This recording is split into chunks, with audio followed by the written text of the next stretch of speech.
사람이 살아가는 데 필요한 모든 기능이 어떤 방향으로 작동하느냐는 그 사람의 마음 상태, 그리고 뇌에서 어떤 물질이 분비되는지와 깊이 연결되어 있다.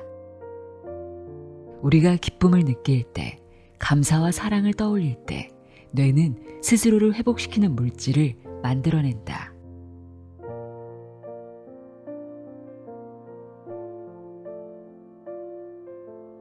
안녕하세요. 나의 소리책갈피 소리내어 읽다입니다. 우리 뇌에서 마약성 진통제인 모르핀보다 강력한 작용을 하는 치유물질이 분비된다는 사실 알고 계신가요? 이 물질은 뇌에서 스스로 만들어내는 천연 진통물질, 바로 엔도르핀입니다. 엔도르핀은 기분을 안정시키고 스트레스 반응을 완화하며 몸이 회복과 재생의 방향으로 움직이도록 돕는 아주 중요한 뇌 속 물질인데요. 이 엔도르핀이 원활하게 분비된다는 것은 우리 몸 안에 스스로를 돌보고 회복시키는 내부 시스템이 잘 작동하고 있다는 뜻이기도 합니다. 오늘 함께할 책은 바로 이 뇌내 엔도르핀을 중심으로 어떻게 생각하고 어떻게 생활하느냐가 몸과 건강을 어떻게 바꾸는지를 설명하는 책입니다. 하루야마 시게오의 뇌내 혁명입니다. 저자는 6살 때부터 동양의술을 전수받고 8살 때 침술사범 자격증을 취득했으며 1966년 도쿄대 의학부를 졸업, 서양의학과 동양의학을 접목한 치료와 건강지도로 높은 평가를 받고 있는 의학 박사입니다. 저자는 이 책에서 뇌내 엔도르핀이 가진 역할과 함께 그 분비를 돕는 생활 방식으로 식사, 운동, 그리고 마음 상태를 강조합니다. 무엇을 먹고 어떻게 몸을 움직이며 어떤 생각과 감정에 오래 머무느냐에 따라 뇌의 환경이 달라지고 그 결과 몸의 상태도 달라진다고 하는데요. 이 책이 전하고자 하는 메시지는 분명합니다. 건강과 젊음의 열쇠는 외부 조건이 아니라 우리 뇌가 어떤 생각과 감정에 오래 머무느냐에 달려있다는 겁니다. 그럼 지금부터 뇌내 혁명 속 핵심 내용 읽어드립니다. 우리 안에 놀라운 힘을 발견하는 시간 가져보시길 바랍니다. 하루야마 시게오의 뇌내 혁명, 귀 기울여 들어보세요. 세상의 모든 지혜를 읽어드리는 소리내어 읽다. 구독과 좋아요, 공유는 큰 힘이 됩니다.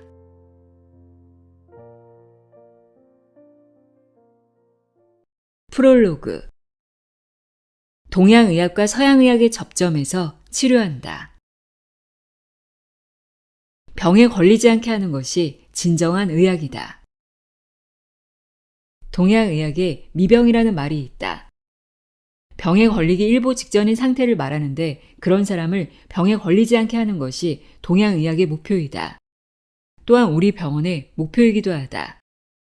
요즘의 병원은 병에 걸리지 않은 사람은 진료하지 않는다. 정말 중요한 것은 병에 걸리지 않게 하는 것인데도 말이다. 우리 병원을 찾은 환자 중에 결혼을 앞둔 예비 신랑이 있었다. 그는 103kg의 고도 비만이었다. 예비 신부로부터 당장 살을 빼라는 재촉을 받고 다이어트 목적으로 우리 병원에 입원한 것이었다. 병에 걸린 것도 아닌데 입원하다니 팔자도 좋다고 생각할 수 있겠지만 우리 병원의 목적은 병에 걸리지 않게 하는 것이므로 이런 요청도 쾌히 받아들인다. 그는 입원한 지 40일 만에 15kg을 줄여 80kg대의 체중으로 퇴원했다. 예비 신랑과 신부는 날씬해졌다며 크게 기뻐했다. 다이어트에 성공했으니 정말 축하할 일이다. 그런데 본인에게도 말하지 않았지만 실은 이 사람은 젊은 나이에도 불구하고 고도 비만 탓에 무척 위험한 예비 환자 상태였다. 간 기능이 약화되고 콜레스테롤 수치가 높았으며 중성지방도 너무 많았다. 병명을 붙이자면 간염, 만성 췌장염, 고콜레스테롤 혈증, 고지혈증 등 얼마든지 붙일 수 있다. 그런데 다이어트를 목적으로 입원한 사이에 전부 정상 수치로 돌아왔다. 본인은 자신이 그렇게 위험한 상태였다는 것도 그것이 개선되었다는 사실도 모른 채로 그저 다이어트에 성공했다고 신이 나서 퇴원했다. 이것이 바로 내가 바라는 의료행위의 모습이다. 미병인 상태의 사람을 병에 걸리지 않은 정상인 상태로 돌려보내는 것이다. 뇌에서 엔도르핀을 분비하게 하라. 우리 병원에서는 예비 신랑을 어떻게 치료했을까? 결론부터 말하면 식사와 운동, 명상이라는 세 가지 치료 방식이었다. 식사는 고단백, 저칼로리식을 실천하게 하고 운동은 근육을 키우고 지방을 태우게 했다. 명상은 본격적으로 하기는 어려우니 플러스 발상을 유도하고 명상실에 들어가 뇌파를 측정한다.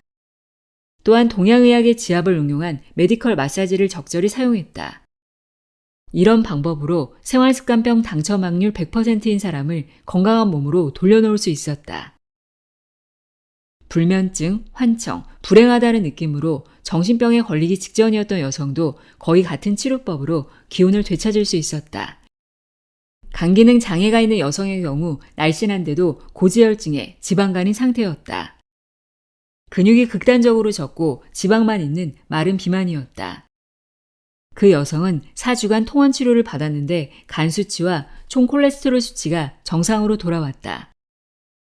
당뇨병과 고혈압으로 고생하던 63세 남성은 의식이 몽롱한 상태에서 병원에 입원했다. 처음에는 어쩔 수 없이 인슐린을 처방했지만 얼마 지나지 않아 먹는 약으로 대체했고 지금은 둘 다 사용하지 않는다. 이 남성의 치료 방법도 앞서 말한 세 가지 방식이다. 사실 이런 개선 사례에는 공통된 비밀이 하나 있다. 바로 이 책의 주제이기도 한 뇌내 엔도르핀이라고 불리는 호르몬이다.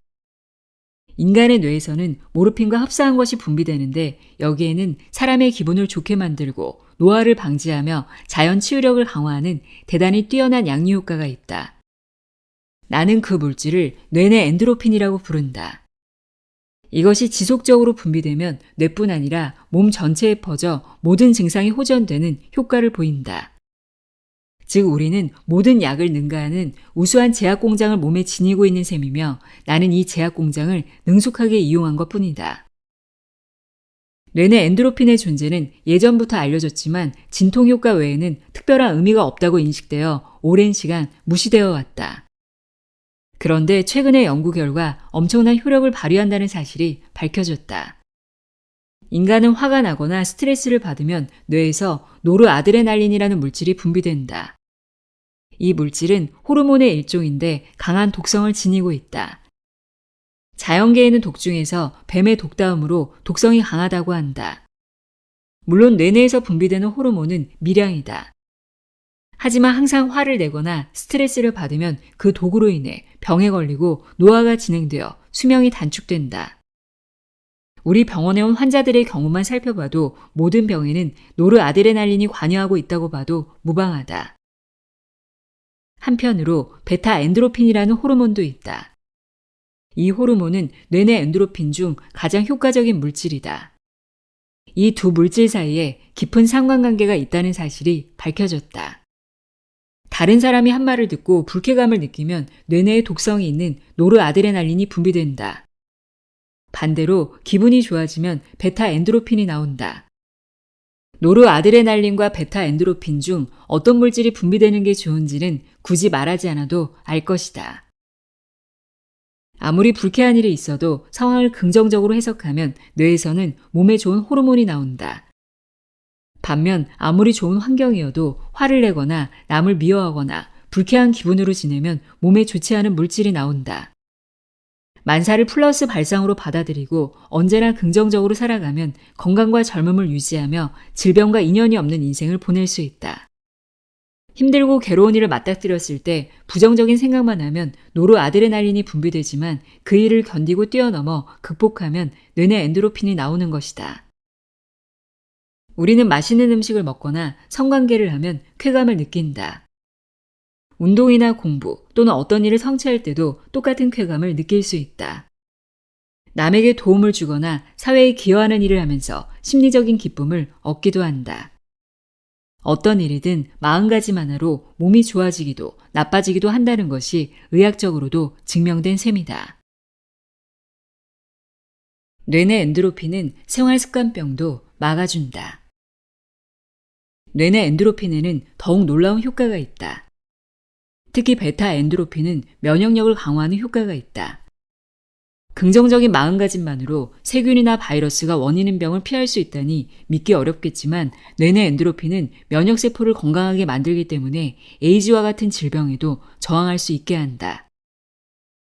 실제로 에이즈 감염자와 접촉해도 어떤 사람은 감염되는 반면 어떤 사람은 무사하다. 또 감염 초기에 의사를 찾아갔다 해도 어설프게 치료를 받으면 오히려 발병 시기가 앞당겨져 결국 죽음을 맞이하기도 한다. 그러나 죽음을 각오하고 명상이나 기공에 몰두한 결과 몇 년이 지나도 발병하지 않고 건강하게 사는 경우도 있다. 이것은 뇌내 엔도르핀에 의한 면역력 향상의 결과라고 할 수 있다. 사실 에이즈는 누구나 걸리는 병은 아니다. 그러나 혈관 및 심장계통 질환은 생활습관병이므로 거의 모든 사람이 걸릴 위험이 있다. 이런 병에도 뇌내 엔도르핀은 경이적인 플러스 효과를 발휘해준다. 불행히도 우리는 스트레스가 많은 사회에서 살고 있다. 심한 스트레스를 받으면 아드레날린 계통의 독성 호르몬이 분비된다. 이것도 적정량이 분비되는 동안에는 도움이 되지만 과다 분비되면 혈관이 수축된다. 혈관이 수축하면 혈압이 상승하고 혈관이 쉽게 막힌다. 뇌에 두꺼운 혈관이 막히면 뇌경색을 일으키고 가는 혈관이 막히면 의식이 흐려진다. 그러나 뇌내 엔도르핀은 수축된 혈관을 원상태로 복구하여 혈액이 원활하게 흐르게 하는 역할을 한다. 생활습관병의 대부분이 혈관에 문제가 생겨서 발생하므로 뇌내 엔도르핀을 통해 생활습관병을 예방할 수 있다는 말이다. 또한 최근 화제가 된 나쁜 산소 중에는 활성산소가 있다. 활성산소는 우리가 들이마신 산소가 체내에서 바뀌는 것과 자연계에 그대로 존재하는 것으로 나뉘는데 체내에 들어오면 노화물질을 생성하거나 유전자를 손상시켜 각종 질병과 노화의 최대 원인으로 작용한다. 다만 활성산소는 달리기 등 몸이 에너지를 소비할 때 자연히 생성되는데 몸에는 산소의 독을 중화하는 기능이 갖추어져 있다. SOD라는 효소인데 이것은 체내에서 합성된다. 활성산소가 발생해도 그에 대응하는 SOD가 만들어지면 문제가 없다. 그러나 뇌 발육이 멈춘 단계부터는 SOD를 생산하는 능력이 서서히 쇠퇴한다. 그리고 활성산소의 폐해가 점차 커져서 노화와 생활습관병을 촉진한다. 노르아드레날린 등 아드레날린 계통의 호르몬이 분비될 때도 활성산소가 발생하므로 뇌를 젊게 유지하기 위해서는 되도록 이런 물질이 분비되지 않도록 해야 한다. 최근 연구에 따르면 뇌세포가 젊으면 활성산소의 폐해가 적다는 사실이 확인되었다.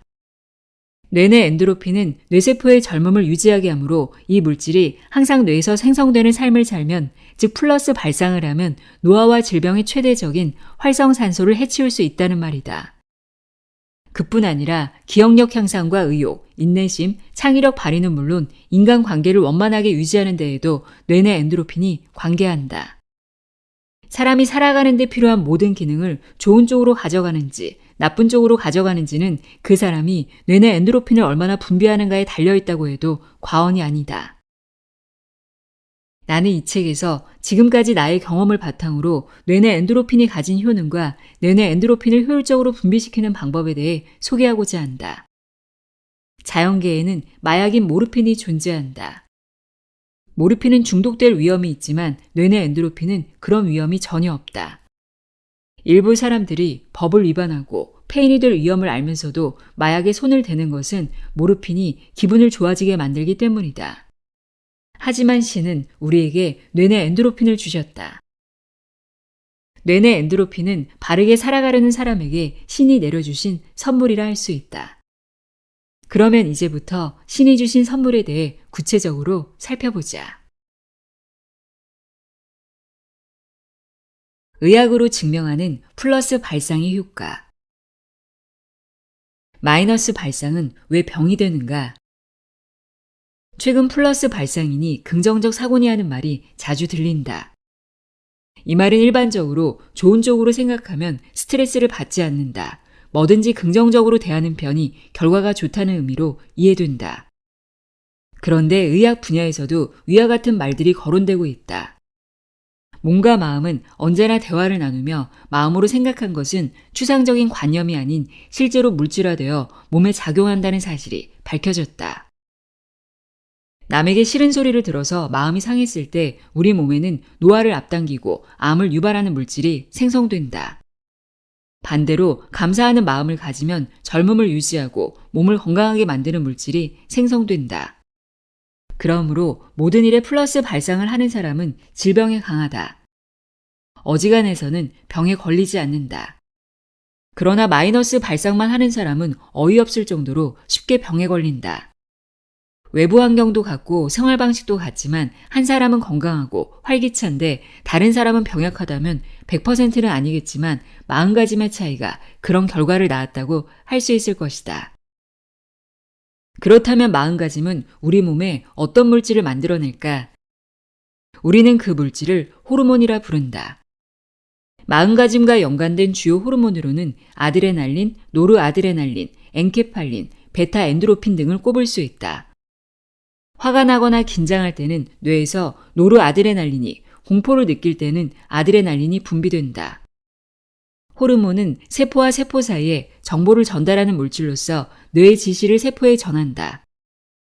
예를 들어 분노라는 정보가 전달되면 노르아드레날린이 분비되어 우리 몸이 생기있고 활동적으로 변한다. 그런데 노르아드레날린은 얼핏 보면 살아가는데 꼭 필요한 물질 같지만 그에 못지않은 독성도 있다.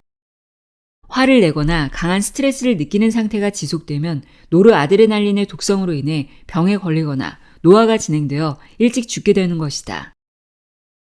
반면 항상 웃으며 사물을 좋은 방향으로 해석하면 뇌에서 뇌세포를 활성화하고 몸을 건강하게 하는 호르몬이 생성된다. 이 호르몬은 젊음을 유지하고 암세포를 해치우며 기분 좋게 만든다. 건강하게 인생을 즐기며 암이나 생활습관병에 걸리지 않고 장수하고 싶다면 좋은 호르몬이 나오는 방식을 실천하며 살아야 한다. 사람을 기분 좋게 하는 이 호르몬이 바로 뇌내 엔도르핀이다.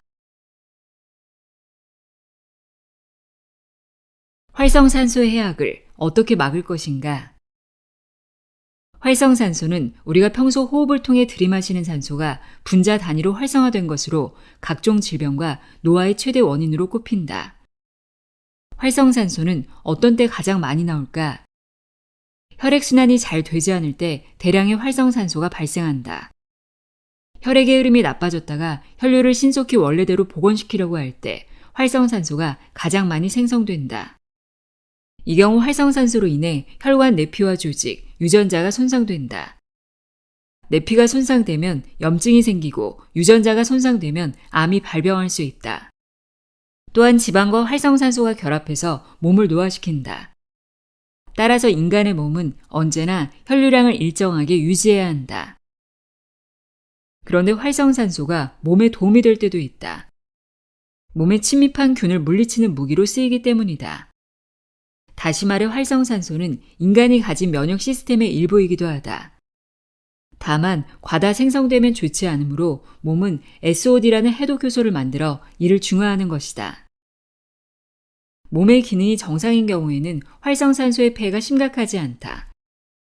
또 약 25세까지의 성장기에는 SOD가 활발하게 만들어지므로 크게 걱정하지 않아도 된다. 그러나 중년 이후에는 SOD를 만드는 힘이 약화되므로 활성산소의 폐해가 점차 커지고 노화와 생활습관병이 급속히 진행된다. 노르아드레날린이나 아드레날린이 분비될 때도 활성산소가 발생하므로 마이너스 발상을 멈추고 이런 호르몬들이 가능한 적게 분비되도록 하는 것이 뇌를 젊게 유지하는 가장 좋은 방법이다. 최근 연구에 따르면 뇌세포가 젊으면 활성산소의 폐해가 최소한으로 억제된다는 사실이 밝혀졌다. 항상 긍정적으로 생각하고 무리하지 않으면 활성산소의 해를 대부분 막을 수 있을 것이다. 호르몬은 뇌의 정보 전달자. 뇌는 호르몬 덩어리라고 할 수 있다. 그러나 일반적으로 뇌는 신경 덩어리로 인식된다.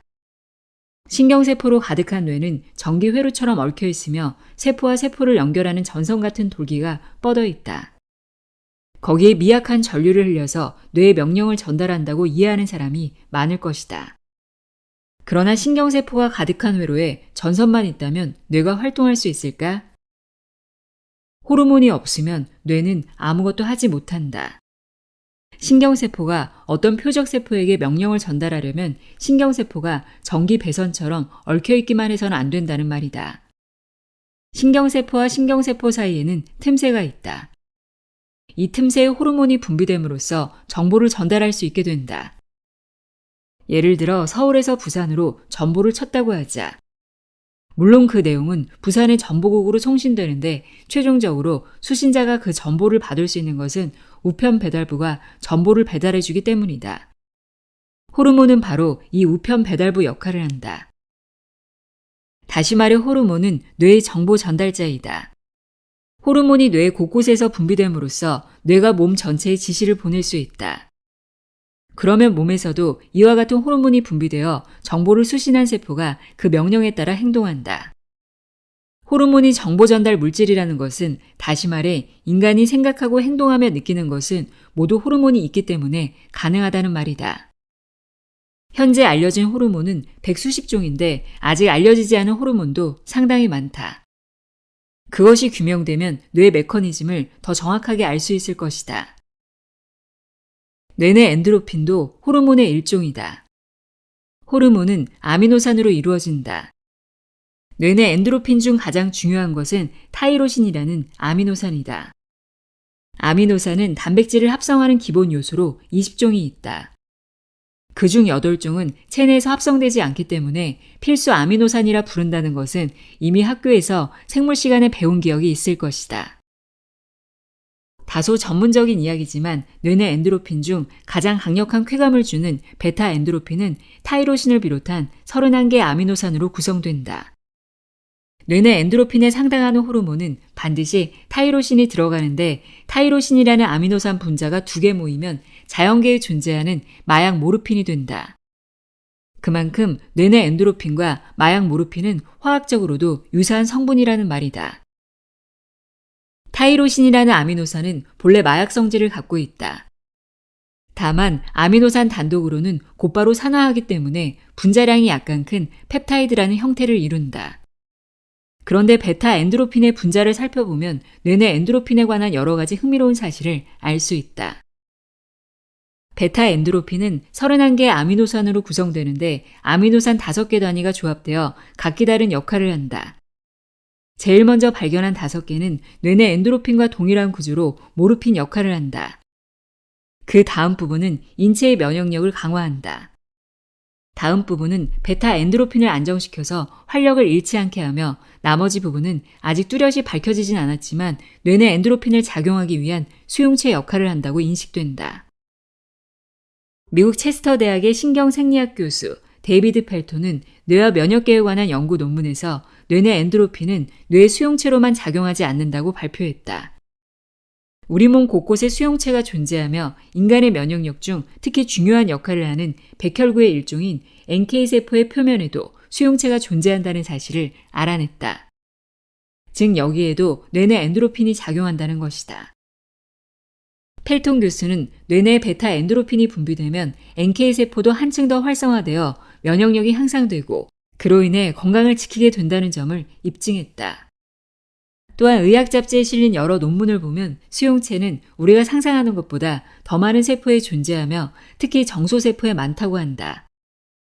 다시 말해 뇌내 엔도르핀은 단순히 마음의 영역에 영향을 미칠 뿐 아니라 신체적 반응과도 밀접하게 관련되어 있다고 볼 수 있다. 뇌내 엔도르핀은 몸과 마음을 결합하는 화학 물질이라 해도 과언이 아니다. 이렇듯 뇌내 엔도르핀은 다양한 역할을 한다. 이것은 바로 정보를 갖고 있다는 뜻이다. 베타 엔도르핀도 단순히 쾌감을 주는 데 그치지 않고 면역력 향상, 기억력 강화, 인내심 향상 등 다양한 작용에 관여한다. 인간이 생각한 것을 생각만 해본 건대로 치부할 수 없는 이유는 베타 엔도르핀의 이런 작용 하나만 봐도 알 수 있다. 또한 뇌내 엔도르핀은 진통작용도 뛰어나다. 중국의 침술이 마취 효과가 있는 이유가 바로 여기에 있다. 중국에서는 예로부터 침을 놓아서 마취약 없이 수술을 해왔다. 하지만 침을 놓아서 어떻게 진통 효과가 생기는지 과학적 근거를 대지 못했다. 뇌 내 엔도르핀의 존재가 밝혀지자 비로소 동양의학의 침수를 이용한 마취 효과에 대해 물리적으로 증명되었다. 좋은 호르몬과 나쁜 호르몬, 무엇을 내보낼 것인가?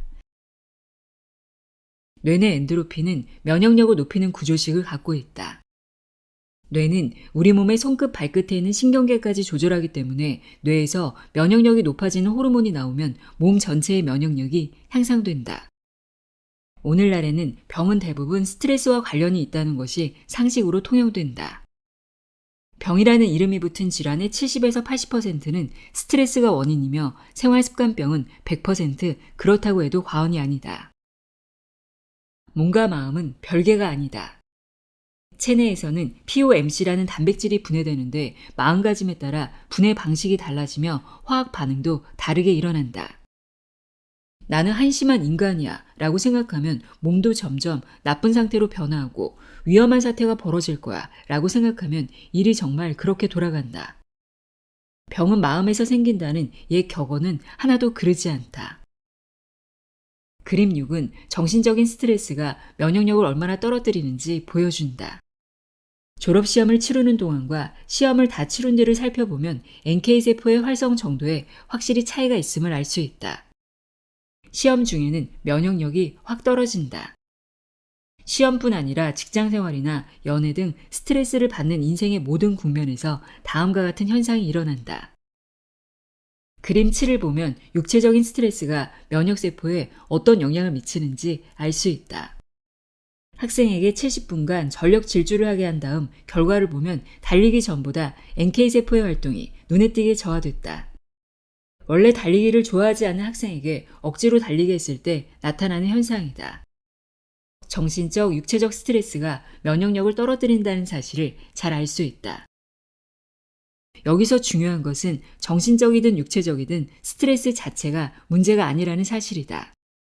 졸업시험 준비나 70분간 달리기를 할 때 본인이 그 일을 어떻게 받아들이는지가 관건이다.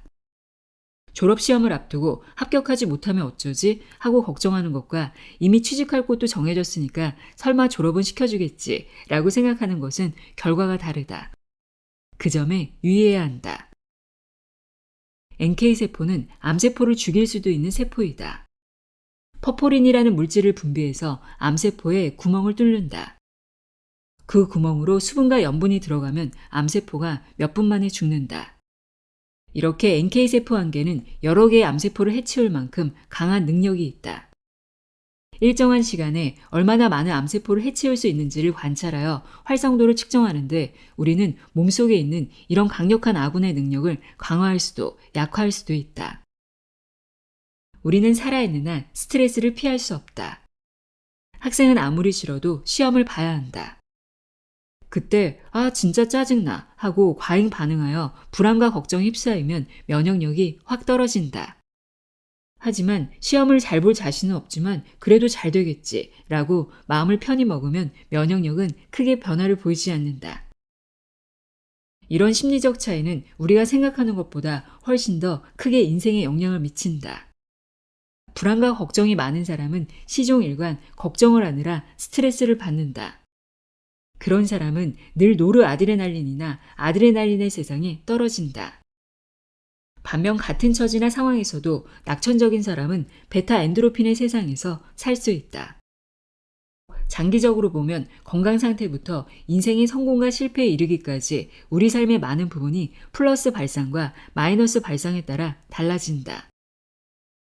미국에서 발달한 소망실현 성공 법칙의 기본 원리는 좋은 생각을 하면 좋은 일이 생기고 나쁜 생각을 하면 나쁜 일이 생긴다는 내용이다.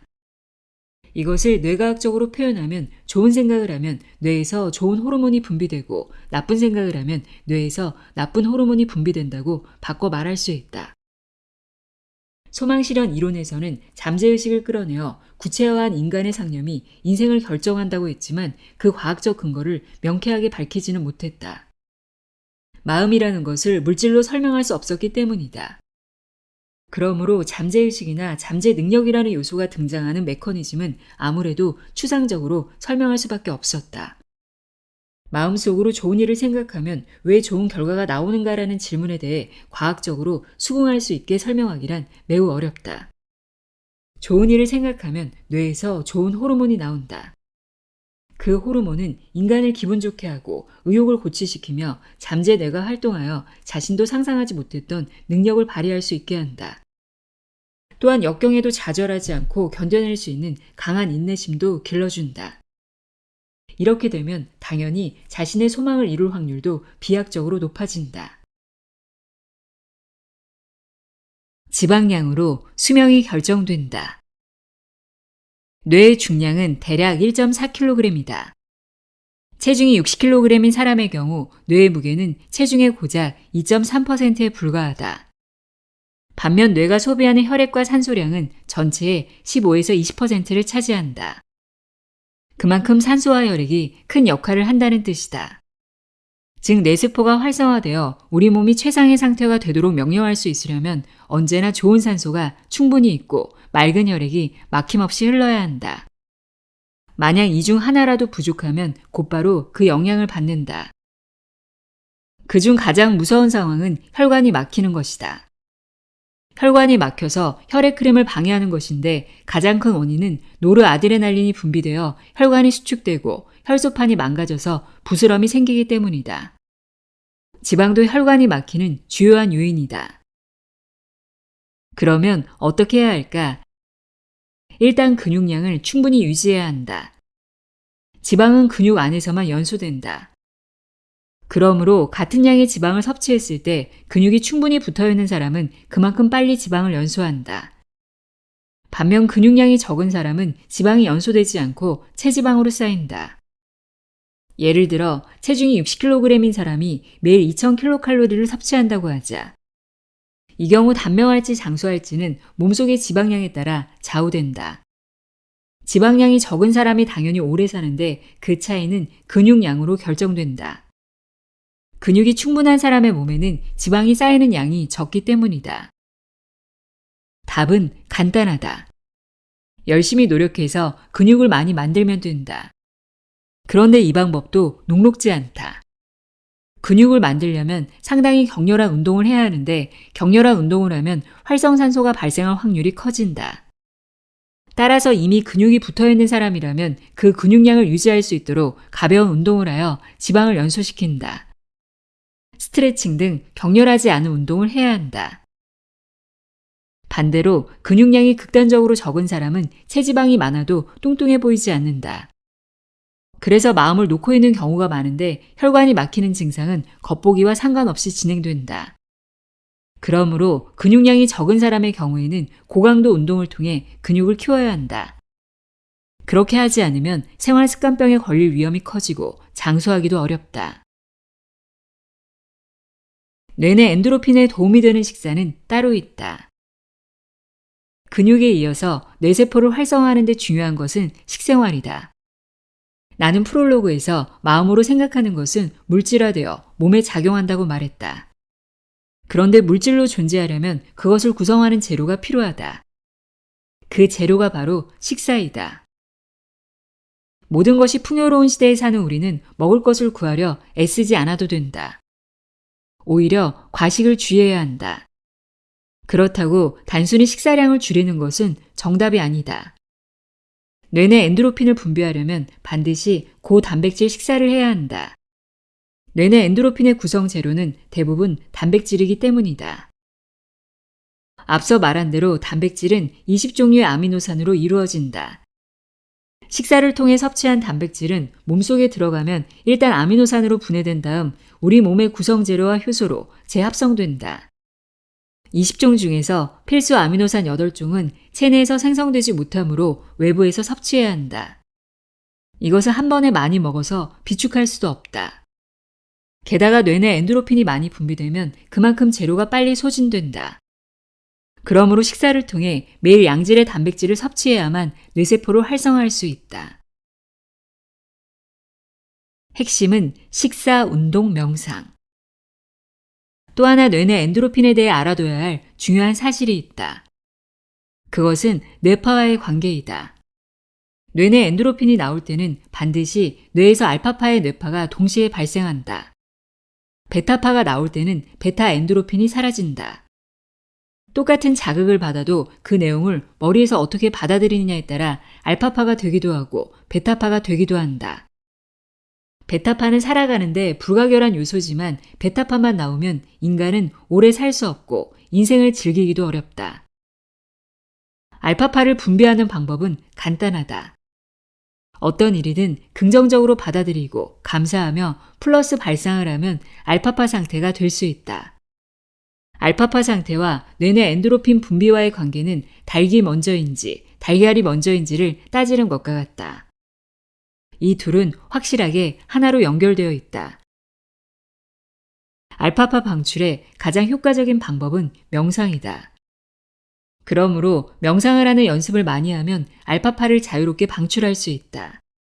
알파파가 나오는 것은 뇌내에 베타 엔도르핀 등 쾌감 물질을 분비할 수 있다는 뜻이다. 이것을 자유롭게 할 수 있으면 인생이 좀 더 다채로운 색채를 띠게 될 것이다. 때로 어떤 일을 시작할 때 저도 모르게 긴장해서 실력을 발휘하지 못하는 이른바 노력 역전의 법칙이 적용되곤 한다. 이것은 아드레날린 계통의 신경 전달 물질 때문이다. 이때 플러스 발상을 해서 의식적으로 뇌내 엔도르핀을 분비하면 뇌파가 알파파로 바뀌면서 대뇌의 전두 연합령이 활성화된다. 그런 상태에서는 의식과 잠재의식이 통합되어 뇌의 심층 단계에서 성공을 향해 긍정적으로 발상할 수 있게 된다. 이 상태에서는 잠재의식을 의식적으로 통제할 수 있으므로 다양한 능력이 활성화된다. 잠재의식이 활성화되면 감이나 영감이 발휘되기 쉽고 그만큼 뛰어난 창의성을 발휘할 수 있다. 이제 내가 프롤로그에서 식사, 운동, 명상이라는 3요소가 핵심이라고 말했던 이유를 알았을 것이다. 뇌내 엔도르핀에 도움이 되는 식사, 근육을 붙이는 운동, 알파파를 방출하는 명상, 이 세 가지가 핵심이다. 하루 최소 5,000보, 우뇌를 움직이며 걸어라. 인간의 몸은 25세경에 성장이 멈추고 그 뒤에는 서서히 노화한다. 그냥 두면 뇌세포는 하루 10만 개꼴로 죽어가며 근육도 쇠퇴하기 시작한다. 그렇다면 일상생활을 하면서 뇌세포를 지키고 근육량을 유지할 수는 없을까? 가장 쉽게 누구나 실천할 수 있는 방법을 소개하겠다. 그것은 하루 최소 5,000보를 걷는 것이다. 걷는 과정에서 뇌내 엔도르핀이 많이 분비된다. 나는 하루에 15,000보를 할당량으로 삼고 있는데 아무리 바빠도 최소 5,000보는 걸으려 한다. 이것을 실천하면 앞에서 언급한 목적을 거의 달성할 수 있다. 물론 누구나 일상생활을 하면서 기본적으로 걷는 양이 있다. 그러나 현대인의 생활 패턴을 보면 아무래도 걷는 양이 부족할 수밖에 없다. 그러면 부족분을 의식적으로 보충해야 한다. 나는 적게 걸었다 싶은 날에는 일을 마치고 집에 돌아와서 산책을 한다. 비가 내려도 걷는다. 우산을 쓰니 어려울 것도 없다. 폭풍우가 몰아치는 날이 아니면 매일같이 걷는다. 다양한 코스를 정해놓고 그날의 기분에 따라 코스를 선택한다. 나는 걸으면서 명상을 한다. 굳이 바닥에 드러누워 몸을 이완시키거나 좌선을 해야만 명상이 아니다. 걸으면서도 충분히 할 수 있다. 오히려 걸으며 명상을 하는 것이 서너 배나 더 효과가 있다. 그러면 이때는 어떤 생각을 할까? 나의 경우에는 자신의 꿈이나 계획을 머릿속에 구체적으로 그린다. 앞으로 병원을 어떻게 운영할 것인가? 내가 꿈꾸는 형태로 만들려면 무엇부터 시작해야 할까? 주로 그런 생각을 하는데 생각을 하다 보면 기분이 좋아서 저절로 생각이 꼬리에 꼬리를 문다. 비가 내린다는 사실도 깜빡 잊어버릴 정도이다. 이렇게 기분이 좋아지는 것은 우뇌가 활발하게 움직이기 때문이다. 알파파는 우뇌에서 나오므로 우뇌를 활동하게 하려면 좌뇌를 진정시켜야 한다. 그런데 좌뇌를 진정시키는 데 가장 효과적인 방법이 바로 걷기이다. 좌뇌가 잠자코 있으면 우뇌에서 지혜가 솟는다. 가만히 앉아서 하는 명상이 좋다고 하는 사람도 있지만 가만히 있으면 지혜가 떠오르지 않는다. 오히려 잡념이 고개를 내민다. 그러므로 산책을 하면서 자신이 좋아하는 대상에 대해 생각하는 습관을 들이는 것이 바람직하다. 창의적이고 진정한 지혜를 만나고 싶다면 몸을 움직이면서 명상을 하는 것이 최고의 방법이다.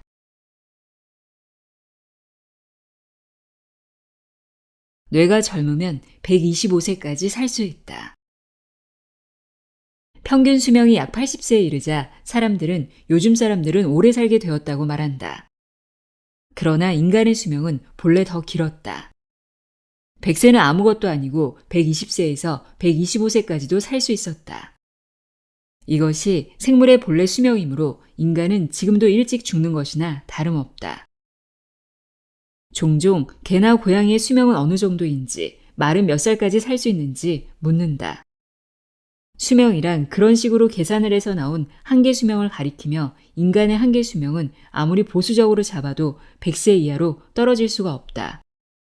동양의학에는 160세설이라는 말도 있으며 신선도 같은 책에는 장수에 관한 이야기가 많이 나오지만 뚜렷한 근거는 없다. 일본만 해도 100세 이상의 노인이 5천여 명이나 있다. 그러나 이것을 초장수로 볼 수는 없다.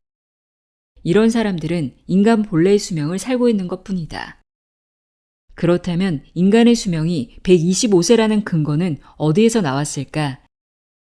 이것은 뇌가 계속 성장하는 시기를 토대로 도출한 수치이다. 인간의 뇌는 대개 25세까지 성장한다. 뇌의 성장 시기의 5배를 수명으로 잡음으로 25에 5를 곱하면 125라는 수치가 나온다. 모든 척추동물에게 적용되는 공식이다. 그런데 왜 인간은 일찍 죽을까? 평균 수명의 수치는 사고사나 영유아 사망도 포함하므로 보통 사람의 실제 수명보다는 낮게 잡힌다. 이를 감안해 실제로는 100세를 넘기는 사람이 늘었다고 해도 아직 5천 명 정도이며 이는 결코 많다고 할 수 없다. 수명을 단축시키는 어떤 원인이 있다는 말이다. 현재로서는 생활 양식을 그 원인으로 추정한다. 그 중에서도 식생활이 중요한 비중을 차지한다. 과식이나 편식, 화학물질의 영양 등으로 수명이 단축된다는 것이다.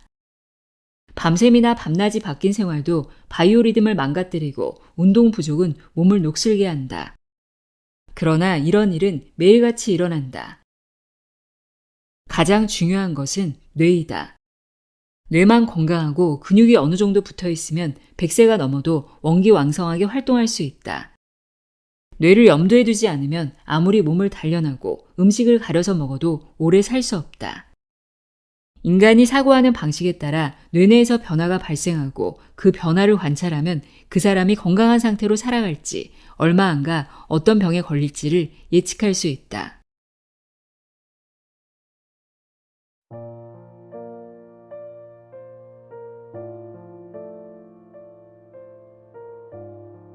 지금까지 하루야마 시계오의 뇌내혁명 읽어드렸습니다. 생각과 감정은 그저 마음속에서 끝나는 것이 아니라 뇌를 거쳐 몸의 상태로 이어진다는 것 잊지 마세요. 오늘도 함께해 주셔서 고맙습니다.